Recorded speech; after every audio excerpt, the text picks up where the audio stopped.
నెల్లూరుకు చెందిన జయమ్మ అనే ఆవిడ ఇంటింటికి తిరిగి వాడుకగా పూలమ్ముకుని తన 4 కుమార్తెలను లేకలేక కలిగిన కుమారుణ్ణి చాక్కుంటోంది.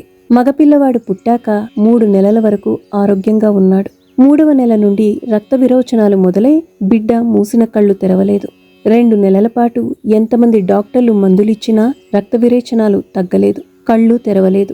బిడ్డకు స్నానం చేయించనందున వాసనొస్తోంది. 5 నెలల పసికందుకు ఎముకలు తప్ప మరేమీ లేదు. ఊపిరి ఉంది కనుక కన్నతల్లి పొత్తిళ్లలో పెట్టుకుని సేవలు చేస్తోంది.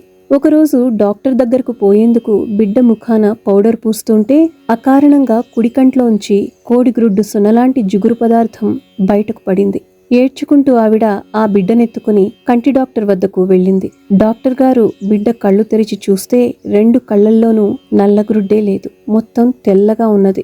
అది ఒక వైరస్ జబ్బని, 2 నెలలు అశ్రద్ధ చేసినందున పూర్తిగా కన్నంతా తినేసిందని, ఇక మద్రాసుకు వెళ్లినా ప్రయోజనం లేదని చెప్పారు డాక్టర్ గారు. కాని కన్నతల్లి గనక ఉండబట్టలేక 4వ రోజు మరలా కంటి డాక్టర్ దగ్గరకు తీసుకొస్తే వారామెను 4 చీవాట్లు పెట్టి ప్రయోజనం లేదు పొమ్మన్నారు. ఇంటికొచ్చి భర్త ముఖం చూచి గొల్లున ఏడ్చేసింది. ఆ గోల విని ఎదురింటి వెంకటశేషయ్య గారు అనే స్వామి భక్తుడు వారింటికొచ్చి తన మాట ప్రకారం గొలగమూడి వెంకయ్య స్వామి వారి దగ్గరకు పోకుండా నిర్లక్ష్యం చేశారని, ఇప్పుడైనా వారిని శరణు వేడితే తప్పక చూపొస్తుందని గట్టిగా చెప్పి వారిని గొలగమూడికి పంపారు. స్వామివారి యందు ఆమెకు విశ్వాసం లేకున్నా విధిలేక కొన ఆశతో 1989వ సంవత్సరం గొలగమూడి వచ్చింది. బిడ్డకు ఏమాత్రం కొంచెం చూపు వచ్చినా 20 రూపాయల కర్పూరం వెలిగించి బిడ్డ తలనీలాలు ఇస్తానని, 5 వారాలు శ్రీ స్వామివారిని దర్శిస్తానని మొక్కుకుని వెళ్ళింది. శ్రీ స్వామివారి పవిత్ర సమాధికి తాకించి ఇచ్చిన నువ్వుల నూనె కంటి రెప్పలకు రాయసాగింది. మానవ మాత్రులమైన మనం ఊహించలేనంతటి అత్యద్భుతం జరిగింది.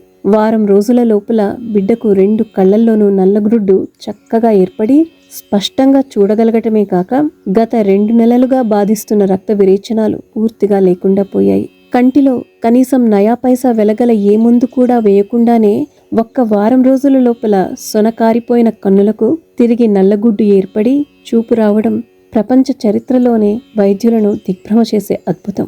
దీని కన్నులారా గాంచిన ఆ తల్లిదండ్రుల ఆనందం ఏమని వర్ణించగలం? ఓం నారాయణ, ఆది నారాయణ.